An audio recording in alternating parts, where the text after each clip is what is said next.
আজকে আলাপ করি বাচ্চাদের চিকিৎসা নিয়ে। আমি অক্টোবরের 5 তারিখ আহতদের চিকিৎসা নিয়ে লিখছিলাম।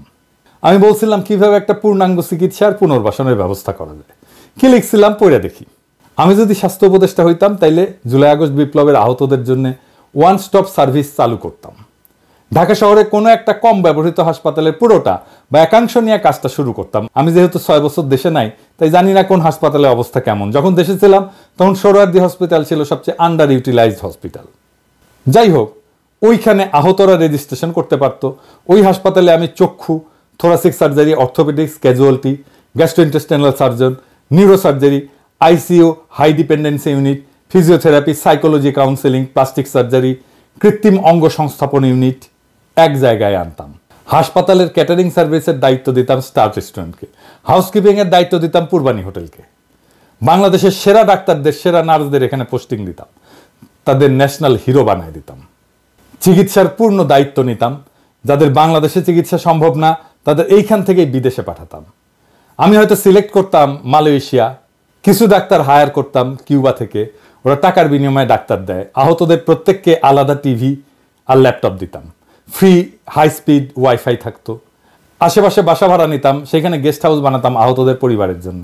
আহতদের পরিবারের 2 জন সদস্যের জন্য চিকিৎসা চলাকালীন সময় থাকা আর খাওয়া ফ্রি। একটা পুনর্বাসন ইউনিট করতাম, ওইখানে কিছু বিজনেস গ্র্যাজুয়েট বসায় দিতাম। তারা প্রত্যেকের পুনর্বাসনের জন্য আলাদা পরিকল্পনা আর আলাদা বাজেট করত। এই বাজেটের জন্য আমি প্রফেসর ইউনুসের পিছে লাইগানায় থাকা বাংলাদেশের বিজনেস টাইকুনদের ধরে কইতাম এরে পুনর্বাসিত করার টাকা দেন। বিজনেস টাইকুন আগে আমার 2 বার সালাম দিত, তারপর কইতো যথা আজ্ঞা জনাব। একজন আহত চিকিৎসা সম্পূর্ণ করে ফিরে যাবে, তাদের নিয়ে পত্রিকা আলাদা স্টোরি করতাম। বলে দিলাম এখন দেখেন আপনারা যা ভালো মনে করেন। তো এটা দেখে স্বাস্থ্য উপদেষ্টা ডিজি হেলকে বললেন পিনাকির সাথে কথা বলো, প্ল্যানিংটা ফাইনাল করো। ওই সময় ডিজি হেল ছিল আমার ঘনিষ্ঠ বন্ধু, ক্লাসমেট সুমন নাজমুল। সো আমারে ফোন দিল। মুশকিল হচ্ছে যারা যখন কোনো দায়িত্ব পালন করে তারা তার কাজকে জাস্টিফাই করে এবং সে বলার চেষ্টা করে তুমি যেটা বলছো আমরা সেটাই করছি। তো আমরা বললো যে সুমন আমারে বললো যে দোস্ত চিকিৎসা হচ্ছে সবার এক এক হাসপাতালে, সবাই চিকিৎসা পাচ্ছে। আমি বললাম তাইলে কেন এত অভিযোগ? তো আমার বন্ধু যা বলছিল ওই একই ধরনের কথা আমি হাসনাত আব্দুল্লাহ শেয়ার করা পোস্টে দেখলাম আজকে।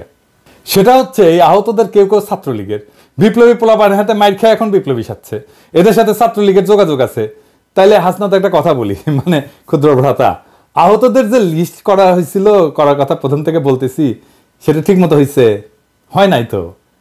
যদি হয়তো তাহলে ছাত্রলীগ করা লোক কিভাবে আহত হিসাবে, বিপ্লবের কর্মী হিসাবে হাসপাতালে ভর্তি হয়?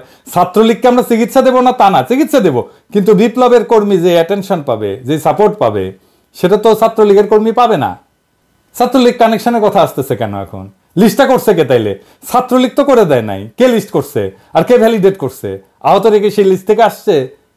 আহতরা নাকি সুস্থ হয়েও হাসপাতাল ছাড়তে যাচ্ছে না। তো এই যে প্রবলেম, এই প্রবলেমটা সলভ হয়ে যেত আমার পরিকল্পনায়। কিভাবে? আসেন আর একটু বিস্তারিত আলাপ করি। আমাদের দায়িত্ব কি শুধু সুস্থ করে দেওয়া আহতদের? না, এরা ডাক্তারি টার্মে সুস্থ হইলেও বাসায় যাইতে চাচ্ছে না। আমি সেই 1990 সালে মাইর খেয়েছিলাম, জানেন বোধহয়। পুলিশের আর জাতীয় পার্টির ভাঙা পায়ের চিকিৎসা হয় না ঠিক মতো। এক পা আর এক পা থেকে ছোট, কিন্তু আমার বেশি হাঁটলে এখনো কোমরের ব্যথায় ঘুমাইতে পারি না রাত্রে। একজন সম্পূর্ণ সুস্থ মানুষ বাংলাদেশে চাকরি বাকরি করতে পারে না, পায় না চাকরি। এই হচ্ছে বাংলাদেশের অবস্থা। তো একজন আহত, পঙ্গু, কেউ চোখে দেখে না, সে কিভাবে ভরসা পাবে যে সে তার জীবন চালাইতে পারবে? যাই হোক, আমি আমার বন্ধুরে বুঝাইতে পারি নাই যে কেন এটা ওয়ান স্টপ সার্ভিসেই করতে হবে, কেন আলাদা আলাদা হাসপাতালে চিকিৎসা দিয়ে কাজ হবে না। আমার টাইম তখন রাত 10টা। ওরা বললাম তুমি ঘুমাও, আমি পুরো রেশনাল বা যৌক্তিকতা তোমার একটা রাইট আপ করে দিচ্ছি, তুমি কালকে সকালে তোমার প্রপোজালের রেশনাল হিসেবে এটা অবিকল তুলে দিতে পারবা। আমি সারা রাত জেগে লিখলাম, সকালে পাঠাইলাম কেন এটা ওয়ান স্টপ সার্ভিসে, এই হাসপাতালের চিকিৎসাটা ওয়ান স্টপ সার্ভিস করে আমি যেভাবে বলছি সেভাবে করা দরকার। এরপরে তো সে ট্রান্সফার হয়ে গেল, পরে ডিজির সাথেও কথা বলছি, উনি জানেন না এইসব। আমারে নুরজাহান আপা ফোন দিয়েছিলেন যে এই এপিসোডটা হওয়ার পরে আর কি। উনি বলতেছেন যে তোমার ভিডিওতে যে বললা আমি গাড়ি চাপা দিছি আহতদেরকে, এটা তো তুমি ভুল বলছো, আমরা তুমি একটা জিজ্ঞেস করবা না? আমি তো তোমার সেই পরিকল্পনা অনুযায়ী আমরা আলাদা করে চিকিৎসার উদ্যোগ নিচ্ছি। আমি কইলাম আপা আল্লাহর ওয়াস্তে আমার সাথে কেউ কিছু বলে নাই, কেউ জিগায় নাই। আমি নতুন ডিজিটে জিগাইছিলাম, উনিও কিছু বলতে পারলেন না। এটা প্রসঙ্গত বইলে রাখি, স্বাস্থ্য উপদেষ্টা নুরজাহান আপা আমার অত্যন্ত শ্রদ্ধাভাজন ব্যক্তি।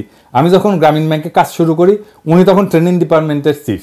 ওনার তত্ত্বাবধানেই আমার গ্রামীণ ব্যাংকের ট্রেনিং হয়। মানে গ্রামীণ ব্যাংকে যারা কাজ করে, মানে আমার কিন্তু গ্রামীণ ব্যাংকের ওই ম্যানেজারের ট্রেনিং আছে। খুবই স্নেহশীলা মহিলা, উনি খুবই স্নেহ করেন আমারে। এটা আবার আর এক সমস্যা। আপারে সেদিন কইলাম যে আমি যে বুড়া হয়ে গেছি এটা ওনার মনে থাকে না। উনি মনে করেন পিনাকি এখন ওই বাচ্চা ছেলে, ও কি বুঝে, এ কেবল পাশ করে আসছে মেডিকেল কলেজ থেকে, তাই মনে হয় পাত্তা দেন না উনি। যাই হোক, আসেন কেন বলছিলাম ওয়ান স্টপ কেয়ার করতে হবে।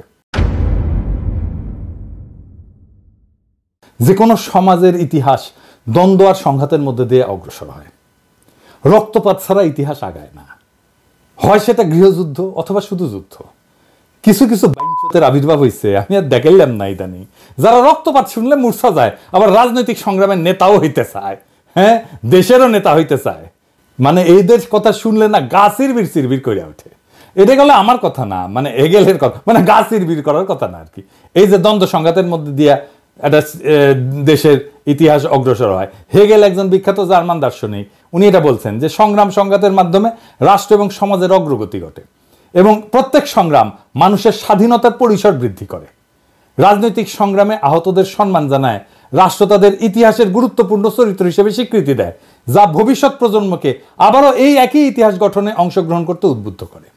সেই জন্যই আহতদের এত দাম, সব সমাজে এত রেসপেক্ট করে।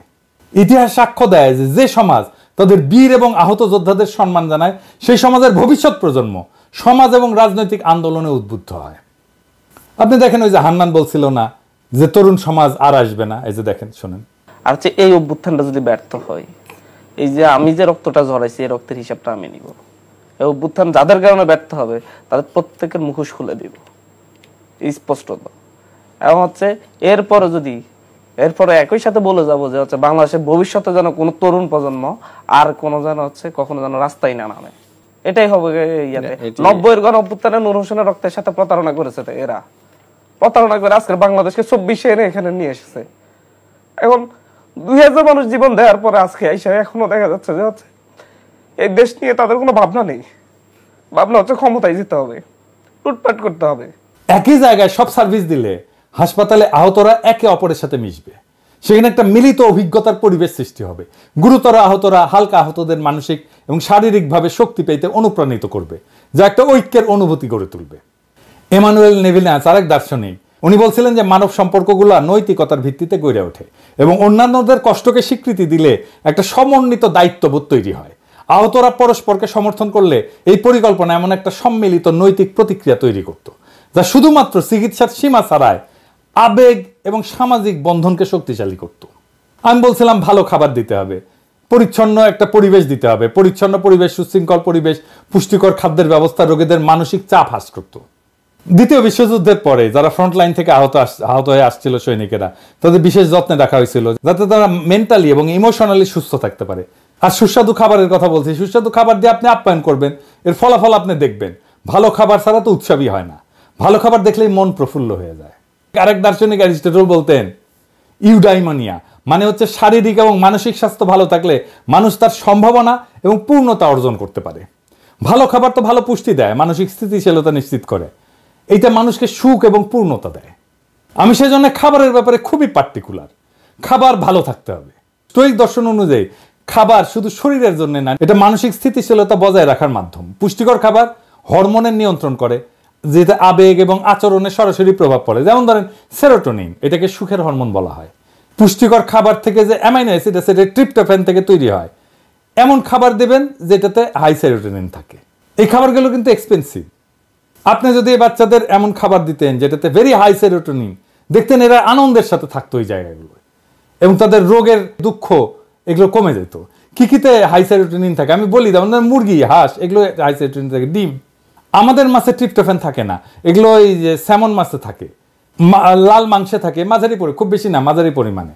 তারপরে দুধ, পনির এগুলোতে থাকে, যেমন ধরেন আখরোট, অ্যালমন্ড, তারপর কাজু বাদাম, চিয়া সিড এগুলোতে থাকে সেরোটোনিন। তারপরে ফলমূল বা এগুলোর মধ্যে যেমন ধরেন কলা, আনারস, অ্যাভোকাডো, পালং শাক, ব্রোকলি, ডার্ক চকলেট, এগুলোতে সেরোটোনিন বেশি থাকে, এগুলোতে ট্রিপ্টোফ্যান বেশি থাকে। তো প্লেটো বলতেন যে শরীর এবং আত্মা পরস্পরের উপর নির্ভরশীল। যদি শরীর সুস্থ থাকে তাহলে আত্মাও সুস্থ থাকবে। এপিকিউরাস বলতো যে খাদ্য হচ্ছে একটা মৌলিক আনন্দ এবং এই আনন্দ সরাসরি মানসিক তৃপ্তি দেয়। ওইখানে যে ডাক্তার, নার্স, স্বাস্থ্যকর্মীরা কাজ করবে তারা হয়ে উঠবে জাতীয় বীর। কত রকম গল্প বের হইবে এই হাসপাতাল থেকে। কবি সাহিত্যিকরা যাবে আহতদের সাথে কথা বলতে, তাদের লড়াইয়ের গল্প শুনবে, গান লিখবে, কবিতা লিখবে, উপন্যাস লিখবে, সিনেমা হবে। ওই হাসপাতাল কোনো কষ্টের না, উৎসবের, আমাদের সেলিব্রেশনের জায়গা হবে। তা না, আছে কারে কারে বিদেশে পাঠানো হবে, কত টাকা দেওয়া হবে, কোন দেশ থেকে বিদেশি ডাক্তার আসবে, এইসব নিয়ে। এরপরে আমি করবো পুনর্বাসন। এরা হাসপাতাল ছাড়তেছে না, কারণ সে জানে এই সমাজে আহত আর পঙ্গু শরীর নিয়ে উপার্জন করা যায় না। মানে ধরেন সে কি পুলিশে যেতে পারবে, আর্মিতে যেতে পারবে, বিডিআরে যেতে পারবে, আনসারে যেতে পারবে? পারবে না। তো তার তো অনেকগুলো চাকরির ক্ষেত্র এমনিতেই বন্ধ হয়ে গেছে। সরকার বলছে আমরা সারা জীবন চিকিৎসা দেব, সারা জীবন খাবার, বাসস্থান, তার অবশিষ্ট শিক্ষা, সংসার কে দিবে? আর রাষ্ট্র দায়িত্ব নিবে, এই কথায় তারা আস্থা পায় না। কারণ রাষ্ট্র ঐতিহাসিকভাবে কোনো আহতের দায়িত্ব নিছে? 90-এর আন্দোলনে আমাদের সাথে আহত হয়নি অনেকে, আমি তো জানি। কারো কোনো দায়িত্ব নেয়নি রাষ্ট্র। মুক্তিযুদ্ধে ধর্ষিতা নারীদের দায়িত্ব নিছে সরকার? নিছে? নেয়নি। বলে 30 লক্ষ শহীদ হয়েছে, আবার গলা কাঁপায় আর কি। 30 লক্ষ বলার সময় গলা কাঁপায়। তো শহীদ পরিবার ভাতা পেয়েছে একটা শহীদ পরিবার দেখান ভাতা পেয়েছে? পায় না। 75-এর 15 আগস্টে যে সোহরাওয়ার্দীর বডিগার্ডলে জয় বাংলা করলো, তাদের দায়িত্ব নিছে সরকার? নেয়নি। একটা ইন্ডেমনিটি করছিল, সেটা বাতিল করে দিছে, ধরে ধরে এনে ফাঁসি দিছে। প্রফেসর ইউনূস বললেই সেটা পালিত হবে, সেটা কোনো নিশ্চয়তা নাই। একটা অধ্যাদেশ তো তুড়ি মেরে উড়াই দিবে যে কোনো সরকার। যদি আমাদের শত্রু সরকার আসে তাহলে তো উড়াই দিবে এটা। তাহলে কেন তারা শুধু সারা জীবন চিকিৎসা হবে এই আশার বাণী শুনে চুপ থাকবে? ওদের পুনর্বাসন করতে হবে ওইখান থেকে। 20,000 আহত বাচ্চা, এদের সারা জীবনের জন্য পুনর্বাসিত করতে হবে। সেই কাজটা ওই একই জায়গা থেকে হইতে হবে, কোনো সমস্যা হবে না। তাইলে বিজনেস গ্র্যাজুয়েটরা প্রত্যেক আহত ব্যক্তির জন্য পৃথক পরিকল্পনা তৈরি করবে। মিশেল ফুকোর একটা কথা ছিল, Notion of power and discourse. রাষ্ট্র আহতদের ঘিরে একটা ন্যারেটিভ তৈরি করতো, ন্যাশনাল ন্যারেটিভ, যা সমাজের মূল্যবোধকে প্রভাবিত করবে এবং সাধারণ মানুষকে বীরত্বের পথে উদ্বুদ্ধ করবে। সেটা না কইরা কি করতেছে? মাথার মধ্যে কোনো চিন্তা নাই, দুর্বল চিন্তার মানুষ। বুড়া খাটাস তো মাথায় কোনো আইডিয়া আসে না। এই কাজে টাকা লাগতো না, আমি বলছিলাম টাকা তুলে দেব, জনগণের জন্য টাকা দিতে প্রস্তুত।